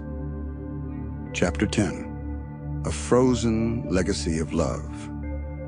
Legacies are not only statues and songs, they are habits of heart that outlive the hands that started them. In Arendelle, if you follow the thread of ordinary kindness and quiet courage far enough, you arrive at two sisters standing on a balcony at night, one with winter in her touch and listening in her bones, one with warmth in her laugh and steadiness in her steps. Between them is a kingdom. Through them is a bridge. Elsa's legacy is not the spectacle of ice, but the practice of listening until the world trusts you with its true voice. She learned that winter can be careful and that power can be patient. She taught a palace how to breathe with a forest, and a forest how to accept a palace's outstretched hand. She showed children that boundaries are agreements, not punishments, that a glove can be safety and freedom at once if chosen, not forced. She made the unknown less frightening by meeting it with respect, by moving one sure step at a time, by treating every spirit, wind, fire, water, earth, as a neighbor with a name. Anna's legacy is not the crown, though it suits her, but the door she keeps opening. She turned governance into hospitality, policy into practice. She made festivals feel like family dinners and meetings feel like conversations. She multiplied trust by extending it to a new apprentice, a visiting elder, a worried fisherman, a baker learning to hum again after grief. She taught a whole city how to check the windows before the storm with calm hands, how to put the kettle on for someone who didn't know they needed tea, how to look up when the northern lights arrive and make room for a quiet wow. Together, their legacy is the fifth circle, the one made when listening and love overlap. It looks like lanterns set on water with salt and pine tucked inside. It sounds like lullabies crossing a fjord and answering one another at different tempos, blending into one steady reassurance. It feels like a shawl pulled up by a sister who knows when you won't ask. It smells like cinnamon on a plate split in two without discussion. It tastes like cocoa delivered to a night post by a queen who notices everyone on her way to the balcony. It lives like a bridge that does not demand a toll, only footfalls. People in Arendelle absorb these habits without needing lessons. A mason stacks stones and leaves a gap just wide enough for the wild thyme to grow, because the wall belongs to the hillside as much as to the house. A child puts her mittened hand on the railing to watch the lanterns float and whispers thank you to the water, because gratitude is now part of the ritual of watching. A counselor keeps a chair open at the table and doesn't fill it even when the meeting is full, because the chair belongs to one more voice. Someone new, someone shy, someone who hasn't arrived yet. In the Enchanted Forest, the legacy shows differently but means the same. The Northuldra teach the circle game to palace children each spring, standing in the courtyard so the wind can play its part. Gale, practically bursting with pride, behaves for a full 7 minutes. Bruni proves he can wait his turn by sitting on a guard's boot and only singeing it a little. This has become a beloved tradition. Everyone pretends to be shocked. The Earth Giants adjust their routes to avoid the new garden rows that feed both camps. Nock watches the night crossing by lantern light. Head a silver arc in the water, the very shape of a promise kept. Ada Holland holds it all in its layered memory. The old fear softened into understanding. The closed doors turned into bridges, the way a city learned to love a forest and a forest learned to trust a city. If the ice could speak in human language, it would say, this is what it looks like when power and love are siblings instead of rivals. It would say, legacies are not the loudest moments. They are the long ones. It would say, keep singing. There are days ahead, as there always are. Some will be bright and easy. Markets with too many berries and not enough pockets to carry them. Festivals where the fiddles find a new reel and no one wants to go home. Some will be harder. Storm tides that push boats against stubborn ropes. Winters that try a little longer than calendars like. The legacy is built for both kinds. It whispers into the bright ones, share, notice, say thank you. It speaks into the hard ones, slow down, hold hands, light lanterns, listen. You can see this in the rooms where no songs are written. In a storeroom, a clerk writes next to the salt tally. Set aside for lanterns. In the tailor's, a rack holds 2 sizes of coats for visitors who didn't expect mountain nights to bite. In the guard room, a map on the wall is pricked with tiny blue pins that shift when the earth giants do, not to track a threat, but to honor neighbors' habits. In the kitchen, a list labeled Night Comforts hangs within reach. Broth, bread, honey, a gentle word. Elsa remains a frequent presence, sometimes a breeze that makes a curtain lift, sometimes a figure at the edge of town watching children skate on early ice and adjusting the thickness just so. She is not apart. She is among in her way. When she enters the palace, the air wakes happily. When she leaves, the frost signature in the window corner feels less like absence and more like a handwritten note. Back soon. Be well. Anna remains the pulse. She walks the quay with pockets full of yes to the school's idea for a winter reading night, yes to the extra blankets for the blue doorhouse, yes to a new well roof because the old one complains in wind and dignity matters even for wells. She knows when to say not yet with a hand on a shoulder that turns not yet into not yet together. She knows when to rest and makes a point of doing it where people can see. Example is better than order. Olaf, Legacy's jester, keeps everyone honest about joy. He reminds the council that laughter is not a luxury, it's resilience in motion. He teaches children to bow to the wind and say thank you for the games at the end of a windy day. He accidentally invents a saying by repeating it until it sticks. We're all just snowflakes, learning to hold hands. It sounds silly and turns out to be wise. And you, yes, you in your quiet place, are part of this because the legacy is not in Arendelle alone. It spreads the way warmth spreads by contact. You learn to breathe with the fjord in Chapter 1, to hold a snowflake gently in Chapter 2, to respect a closed door in Chapter 3, to listen to spirits in Chapter 4, to carry hope like a steady hearth in Chapter 5, to step into the unknown with patience in Chapter 6, to live as a bridge among living things in Chapter 7, to let memory make you kinder in Chapter 8, and to move through night with a palace's calm in Chapter 9. You carry that with you now.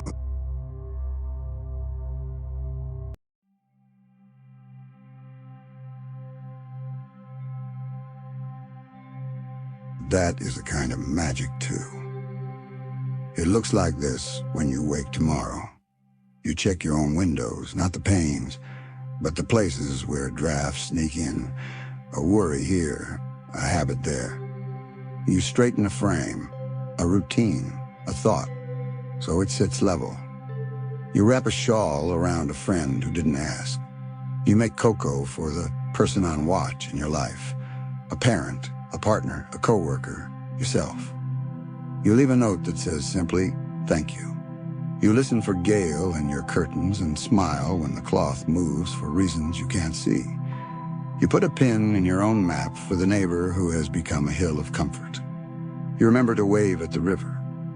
Legacy is not a pressure, it's permission. Permission to be gentle in a world that sometimes forgets. Permission to be brave in the quiet way that counts. Permission to learn slowly and love steadily. Elsa and Anna's story does not end in a final triumph. It continues in the daily triumph of people being good to one another on purpose. Before we close our eyes, stand with them once more at the balcony. The night is clear. The fjord is glass with a heartbeat. The town's lamps blink slow. The forest is a patient line. Beyond it, Ada Holland keeps its watch and its wisdom. Gale is polite tonight. It only lifts a lock of hair and then retreats with a satisfied twirl. Rooney is asleep somewhere in a hearth the size of your palm. The earth giants lie in their chosen shapes, turning valleys into shoulders. Nock writes his name on the water where only the stars can read. Anna takes your hand because she has enough for two. Elsa rests her palm on the railing, and the frost draws a fern that looks like a signature on the night. They do not make speeches. They look at you the way people look when they trust you to carry something for them, not a burden, a blessing. Their eyes say what the whole kingdom has been saying in lanterns and lullabies, cocoa and careful steps, stitched hems and tuned strings, open doors and warm shawls. You are safe. You are loved. You are home. Breathe in, slow like tide along a winter shore. Breathe out, long like the fjord's answer. Let the lamps on the water become stars in your room. Let the sisters' quiet become yours. Let the legacy keep you the way a blanket keeps warmth and a story keeps meaning. Good night, traveler. Good night, Arendelle. Good night, snow and lanterns and songs. The world will keep watch while you rest. Legacies grow best in ordinary rooms, not on pedestals, not under trumpets, in hands, in habits, in the way people greet a day and hold a night. Morning. A mason runs his thumb along a new wall, feeling for wobble. He leaves a space between stones where wild time will live in spring. The wall belongs to the hill, too, he says to his apprentice. The boy nods, hearing the lesson beneath the words. The practice will outlast the voices. At the quay, a fisherman checks knots that are older than his boots. He looks toward the forest line, then down to the water. Thank you, he tells the tide. Not because the tide needs thanks, but because he does. He casts, not as a challenge, but as a conversation. The water answers with a tug that feels like a handshake. In a bright, small schoolroom on the palace's lower terrace, children learn letters shaped like leaves and gusts. The teacher draws the 4 spirit signs on the board: a curl for wind, a spark for fire, a diamond for ice and water, a square for stone. Then she draws a circle that holds them all and writes the word, together. The room settles into a calm that feels older than books. By mid-morning, the market arranges itself into a quilt. The Northoldra basket maker sits beside the Arendellian lace seller. Their hands move at different tempos toward the same kindness, making something that holds. A girl buys a basket, and the elder ties a small pine cone to the handle. "A hello from the forest," she says. The girl takes it like a treasure map. In the council room, maps no longer end at fog. Threads of blue and green run across the table, following fjord and path, glacier and glen. "This is not border," Anna tells the council, tracing the threads with a finger. "It is bridge." Policies become practices, shared patrols, seasonal exchanges, storytellers as honored guests, a rotating chair reserved for a new voice. People leave meetings less certain and more willing, which is the right direction. Elsa visits by presence as much as by foot. Curtains lift and settle. Window panes bloom a single, precise fern in one corner. The palace learned long ago that this is a signature, not a warning. Children reach up to touch the frost with one fingertip, and then pull their hands back, smiling at the clean chill. "She was here," they whisper. The whisper is not about magic alone. It is about being remembered. Night market, circle dance. Once each month, lanterns bloom along the lower terrace. Not a festival of noise, but of nearness. The vendors' lights throw soft circles on the stone. Music is simple. hand drum, whistle, a low fiddle line that knows the steps. Anna moves through the crowd in a shawl rather than a crown. She buys 2 hand pies and splits both with a guard who blushes like a boy and says he is not hungry. He eats anyway. Kindness often looks like food. At the center, the circle dance begins. 4 rings first: wind, fire, water, earth. Children tumble into the wind ring. Gale tests ribbons and behaves for 6 whole measures. Bruni appears on a boy's sleeve and receives the solemn honor of being rhythm conductor for the fire ring. The water ring has no leader, and the steps lead themselves. Elsa stands in the water ring and turns slowly, eyes half closed, as if listening to something kind. The earth ring moves in steady 4s, like good footsteps on a steep path. When the 4 rings merge, no one claps. They breathe together. That is applause enough. The Book of Small Promises. In a little room off the library, a ledger lies open on a table. Anyone may write in it. At the top, in tidy hand, the Book of Small Promises. It is not a list of laws, it is an invitation. People stop on their way elsewhere and leave sentences like pebbles on a cairn. I will stack wood by the blue doorhouse before the thaw. I will teach Petra the knot I learned from my father. I will listen first. I will return the baker's pan on time. I will ask the river how it feels and act accordingly. The child adds, I will share the first snowball. The script is wobbly and perfect. No one edits it. The point is not polish, it is practice. The book is not binding by force, it is binding by memory. When Anna signs, she draws a small sun beside her name. When Elsa signs, frost blooms for a heartbeat where her quill rests, then vanishes, leaving the ink very neat. When people pass that table, they set a hand on the wood as sailors do on a mast. It steadies them. 4 seasons held together. Spring does not burst here, it loosens. The river releases 1 note at a time. Snow withdraws politely. The first crocus lifts through old leaves like a quiet yes.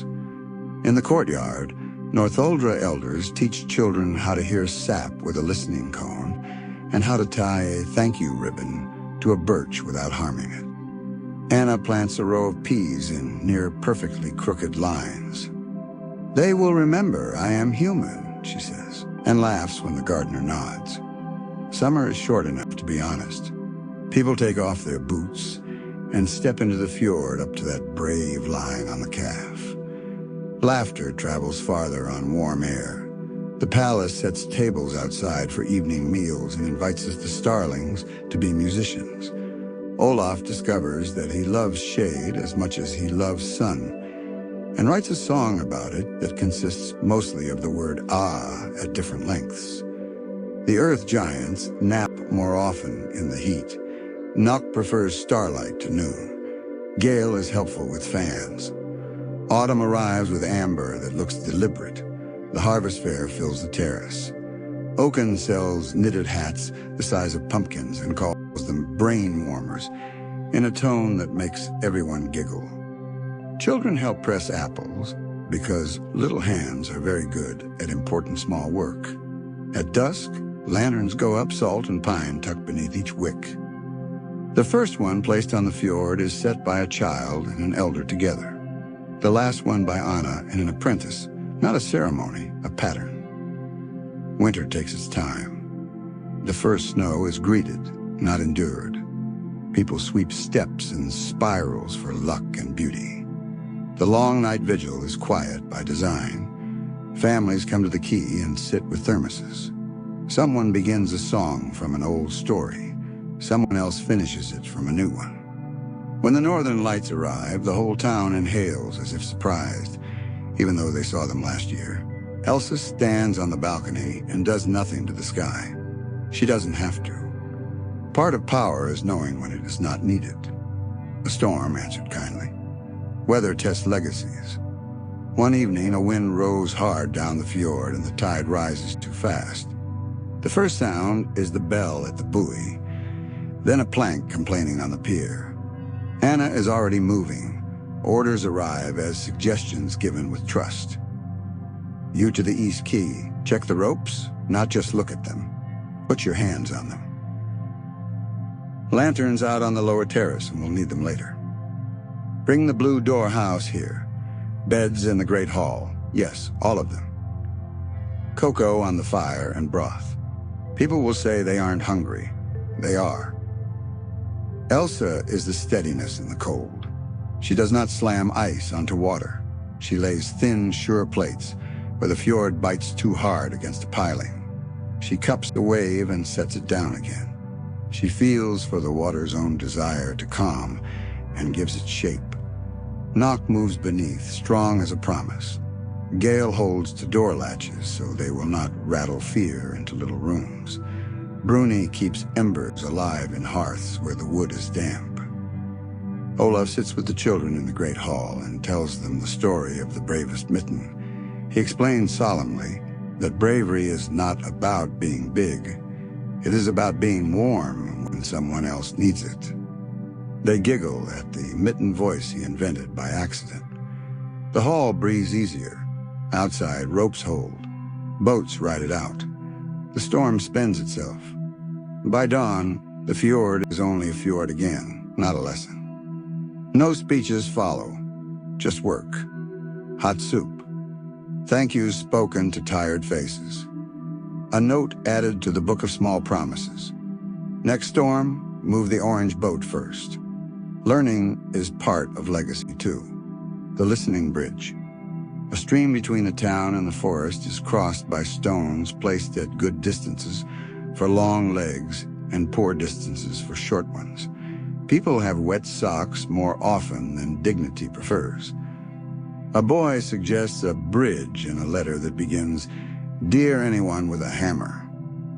The letter arrives at Anna's desk with a pine cone tucked inside. 2 weeks later, hands from both sides meet with tools and bread. The design is simple. Stout planks, rails set low so children can see the water. The name is chosen easily. The Listening Bridge. A small ceremony, no pomp. A Northuldra elder blesses the wood with a handful of river water. A baker carries the first loaf across. A guard pushes a wheelbarrow full of daisies just because it will look nice and people will remember nice. Gale braids ribbons into the rails and, for once, leaves them there. A week after, a woman from the Blue Door House stands at the center and just listens. Boots on wood, stream on stone, wind on hair. She closes her eyes. When she opens them, she looks lighter. She leaves a small pebble on the railing for the next person who needs it. Letters between sisters. Letters move like birds between palace and forest.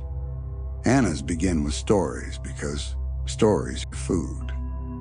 The apprentice burned the bottoms of the buns again, and we all ate the tops and called it a new recipe. Olaf asked me today if snow ever gets bored. I told him no, because it's always changing its mind. I forgot my shawl and discovered the night is braver than I thought. Elsa's replies are precise and warm. The river ran slower today, as if it had a thought to finish. Bruni learned patience for the length of one whole lullaby. Tell the apprentice to turn the pans 1/4 turn halfway through. Also tell him everyone loves the bottoms when the tops are gone. Sometimes Elsa's letters arrive as frost on glass, a fern, a feather, a single tree line. Anna reads these too. She answers on paper and on air. I saw it, thank you. Between them, a practice of attention. Otto Holland keeps watch. When snow sleeps on the northern sea, Otto Holland listens. It does not record gossip, it keeps meaning. On quiet nights, it lifts scenes like pages. A lantern set on water by a little hand. The flame bowed low against a kind wind. A shawl placed over a sleeping guard's shoulders by someone who will never tell. A young counselor changing his mind and calling it growing rather than losing. a child counting the beats of her own breath under the listening bridge and then smiling. The ice arranges these and hums very softly, a note no ear hears and every heart feels when it needs courage to be gentle. Teaching the next hands. Legacy needs hands it has not met yet. In the palace school, one morning each week is called Borrowed Wisdom. Elders and artisans teach what they know. A rope maker shows how to feel for a flaw without looking. Your eyes are busy, he says. Let your hands work. A healer explains why hot tea is a medicine and when it is not. Ask the person how their day has felt, she says. That is part of the cure. An earth giant does not visit the classroom, but the children go to the ridge and sit very still. After a while, the ground's hush enters them. They stand, quieter than when they came. The teacher says nothing. Some lessons take a lifetime to show their scores. At day's end, each child writes a small promise for the week. I will change the water for the flowers at the monument. I will listen to my brother's story until he is finished. I will not chase Gale's ribbon unless it offers. They tuck the slips into a box shaped like a boat. Once a month, the class carries the box to the quay and sets it afloat in a circle of lanterns. The slips are made of seed paper. In summer, Tiny Green says hello where they sank. Visits from away. Ships bring traders and curiosity. Arendelle receives both with tea and patience. People come to see the ice and find the listening. A woman from far south asks why there is a space in the palace council room that no one sits in. For the voice we have not yet invited, Anna says.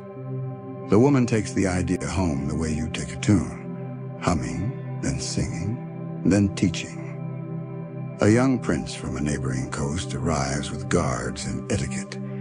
He leaves with a jar of honey, a new way to tie his scarf against wind, and a practice of saying thank you to the water under his pier. He writes later that no one bows better than the North Uldra children. They bow to the wind, and it bows back, he says, amazed. Some amazements are invitations. The quiet room. There is a room in the palace with no purpose but rest. Its windows face the fjord. Its chairs are undertalkers. A low shelf holds blankets and books, none longer than a candle hour. A sign on the door and a gentle hand. Quiet needs no permission. People go there to put weight down, a tray, a worry. An argument they decide to pause. No one is turned away. No one is asked to hurry. Elsa uses it too. When decisions feel loud, she stands at the window and lets the water's rhythm steady the room inside her ribs. Sometimes frost appears on the glass in 4 little dots: wind, fire, water, earth. Then a circle drawn around them with the tip of a gloved finger. She smiles and leaves the frost to melt on its own, the way answers do when you stop forcing them. A night of lanterns and names. Once a year, the whole kingdom enters the same conversation. People gather at the quay with lanterns. Before each is set afloat, a name is spoken. Not only for those gone, for those arrived, for those changed, for those forgiven, for those begun again. Names move across water like stepping stones. The fjord holds them and gives them back as stars. Olaf, solemn in a scarf far too long for his little neck, reads from the book of small promises. We promise to listen. We promise to share. We promise to rest. He looks up. We did pretty well. Laughter makes the lanterns look like they nod. Elsa stands with the North Uldra elders and says nothing, which is the right speech for this moment. Anna holds a child's hand until the lantern is well away. The child squeezes twice, uncounted code for here and here. Gale is careful. Bruni stays on one shoulder only and does not hop. A feat of discipline noticed by the entire town. The earth giants do not move. Nock keeps to the outer line where deep water might trouble the small lights. Atohalan listens, and the ice hums that note again, the one hearts can hear when they are quiet. A letter to tomorrow. A year turns. Another begins. Anna sits at a small desk with a blank page. Dear tomorrow, she writes, you do not know us yet. We are not finished learning. We have our tempers and our tired days. But we have a bridge and a book and a way of setting lights on water when words are not enough. We will make mistakes. We will go back and make them smaller. We will bake extra bread. We will ask the wind to play fair and forgive it when it doesn't. We will send blankets to the blue doorhouse before the cold remembers it. We will check the ropes with our hands, not our eyes. We will keep a chair empty for the voice we haven't heard yet. We will rest, we will sing, we will listen. She signs with a sun, folds the letter, and places it on the sill.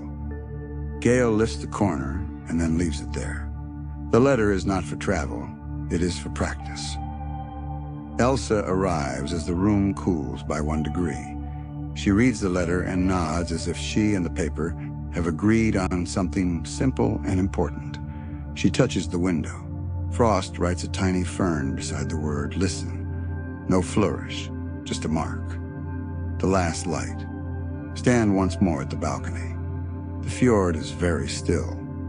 The town's lamps are few now. The forest line keeps its steady promise. The sky holds the kind of dark that does not press, it opens. Legacy is here, but not finished. It never is. It breathes.